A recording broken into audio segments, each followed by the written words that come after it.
básica. Es demagógico, ¿no? ¿Cuál es la solución según ustedes?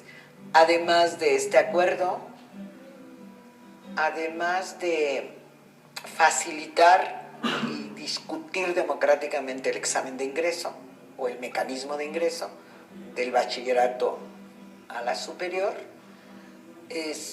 ya el bachillerato ha hecho un embudo, ¿no? Ya ha eliminado, ¿cuántos se eliminan en el bachillerato? No tengo la cifra. Pero lo que sí tenemos es la cifra de la deserción, ¿no? Así es. En el caso del examen único, más de la mitad de los que presentan el examen, que son alrededor de 320,000, piden ingresar a la UNAM en su primera opción. Y más del 90% piden ingresar a la UNAM en alguna de sus opciones. Pero la UNAM solamente recibe alrededor de 40,000. En la media superior, estamos hablando del bachillerato. Así es, el CCH y la Nacional Preparatoria. Todos los otros, es decir, los casi 100,000, son enviados a alguna opción que en su mayoría no quieren. Y entonces son alrededor de 20,000 los que, aun cuando son asignados a una opción, no se inscriben porque no es la alternativa que buscan o porque les queda muy lejos de su casa. Hay compañeros que viven en Xochimilco o en Tláhuac y son enviados a estudiar a Ciudad Neza o a Ecatepec. Entonces son compañeros que al final no se inscriben, y de los que sí se inscriben, otro 20% finalmente deserta en el primer año porque no es una opción educativa que él esté buscando.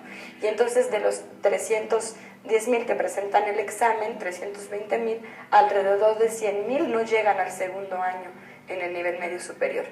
Antes de la aplicación del examen único de ingreso al bachillerato, la Ciudad de México ocupaba más o menos el lugar 26 en deserción. A partir del 96, que se aplica el examen por primera vez, la Ciudad de México ocupa el primer lugar de deserción a nivel nacional.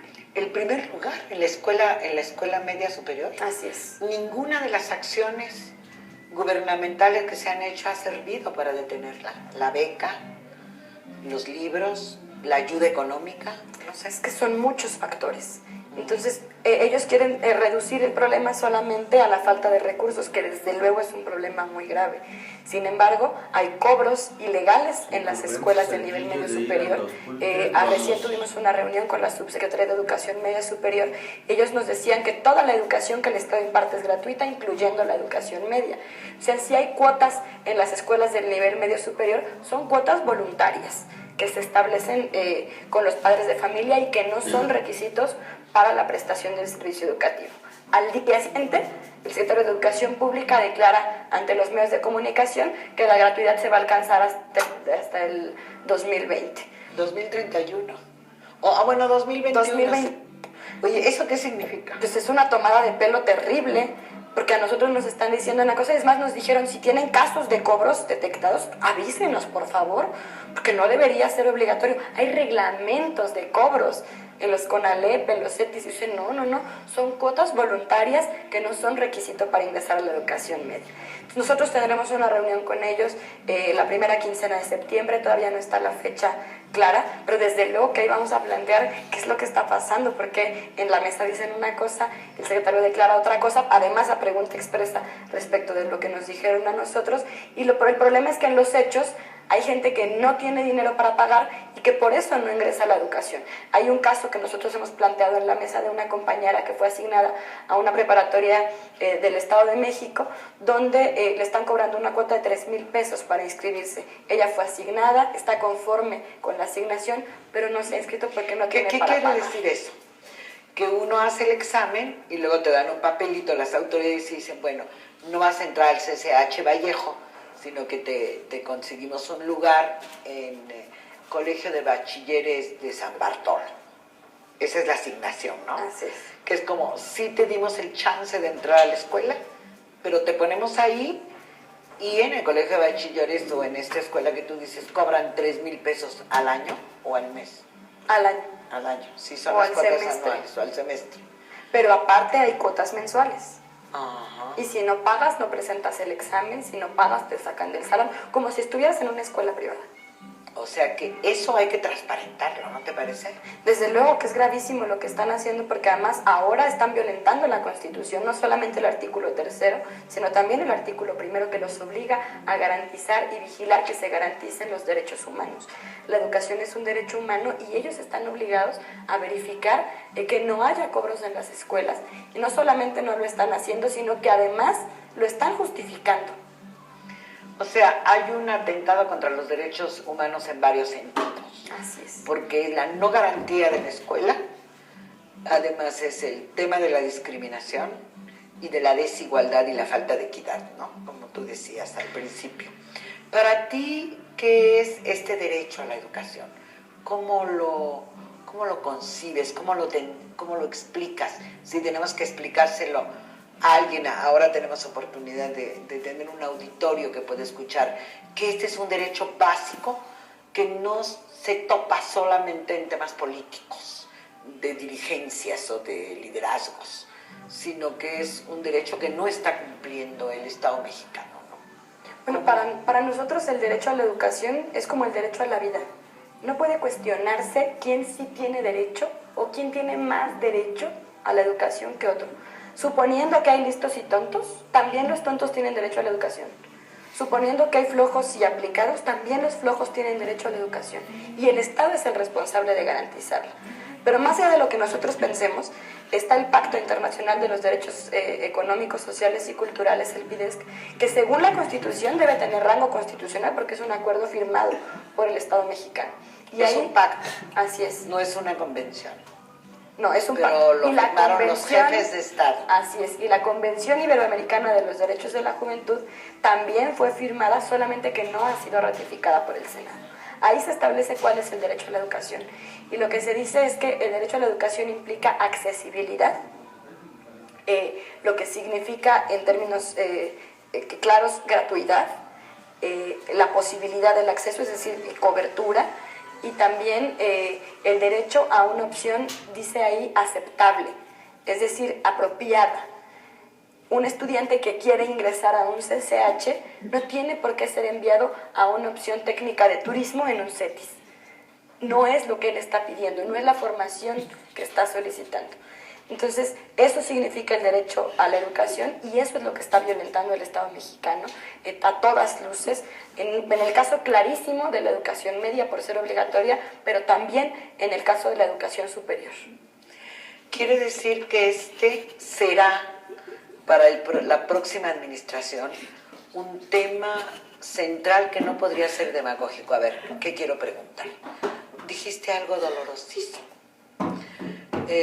Trabajo informal, cualquier trabajo, estoy pensando en las mujeres, por supuesto también en los hombres, y también para el mismo tema en los hombres, es decir, el trabajo sexual, el tráfico y finalmente la práctica delincuencial como única salida. Es decir, hay que llevar frijoles a la casa o hay que tener algún tipo de realización elemental. Esto que es dolorosísimo, ¿cómo desde tu perspectiva tendría que enfrentarlo la administración pública y por lo tanto está renovada por las elecciones cada 6 años? Hace rato cuando hablábamos de las opciones olvidé mencionar una que también es gravísima, que ha sido cínicamente la oferta del Estado mexicano, que es el ejército o la policía. El año pasado hicieron un acuerdo entre la Secretaría de Seguridad Pública y la SEP para enviar a las escuelas de bachillerato contingentes de policías con propaganda para invitar a los estudiantes de bachillerato, una vez que egresaran, a incorporarse a las filas de la Policía Federal, o la propuesta del gobernador de Durango, creo, ya no me acuerdo bien quién fue, que decía que los ninis o aquellos que no estudian ni trabajan deberían ser obligados a hacer servicio militar más tiempo y a formarse en el ejército. En cualquiera de las opciones, la alternativa es la muerte en una guerra como esta que estamos enfrentando. ¿Cuál es la solución? Nosotros hemos planteado la necesidad de avanzar hacia un acuerdo nacional para ampliar la matrícula educativa, donde cada quien tiene que poner de su parte.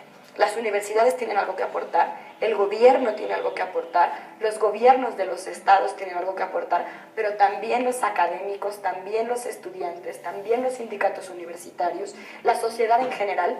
Tenemos que ir a un proceso amplio de discusión sobre qué es lo que está pasando en nuestro país, por qué en los últimos 30 años no se han construido universidades, por qué no han crecido las que ya existen.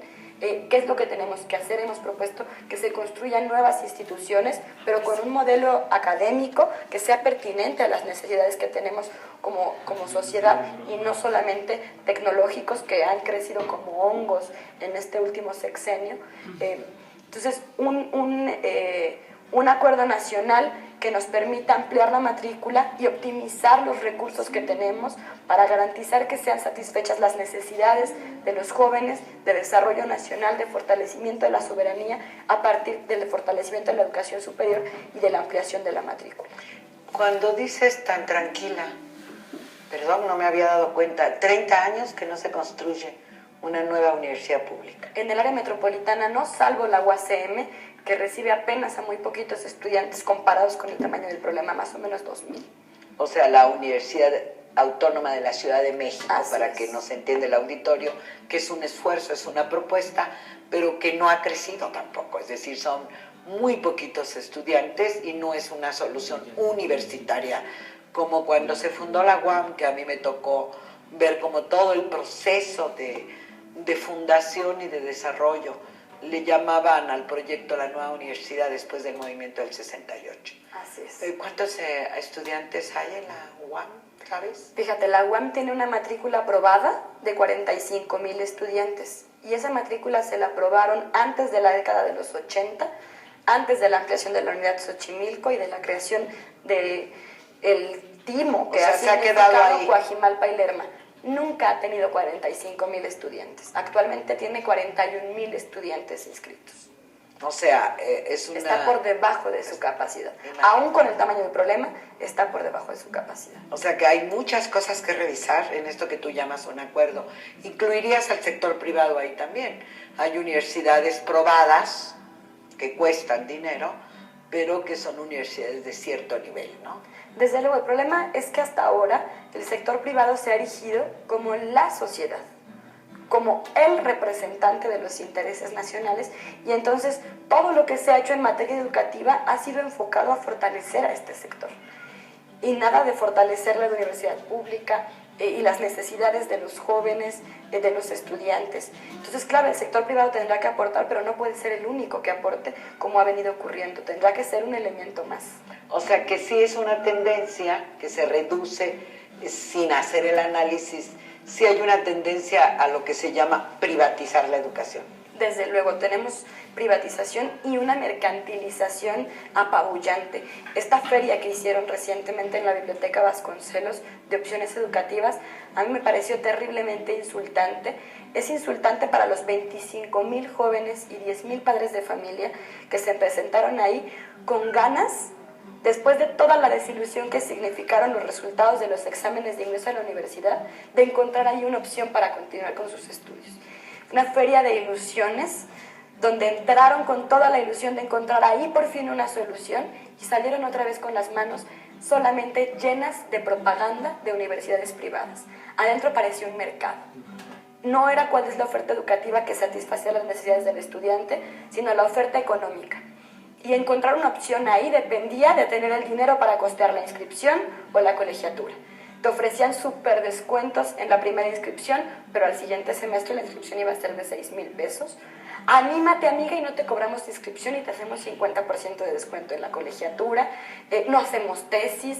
Una situación en donde, así como un tianguis, se ofrecían las opciones educativas y ingresar a una solamente estaba dependiendo de la capacidad económica. Una situación terrible, una burla de la SEP a una necesidad social tan grave como es el acceso a la educación superior. Y con esa palabra nos quedamos. El acceso a la educación superior, que no existe.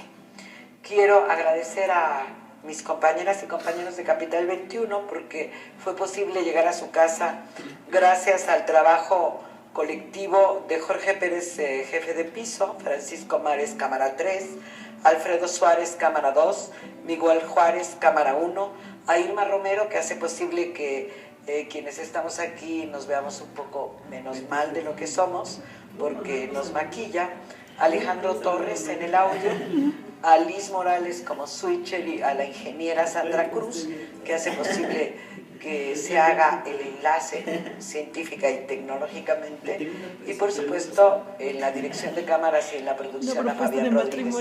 Nos vemos la próxima semana. Muchísimas gracias y hasta la próxima.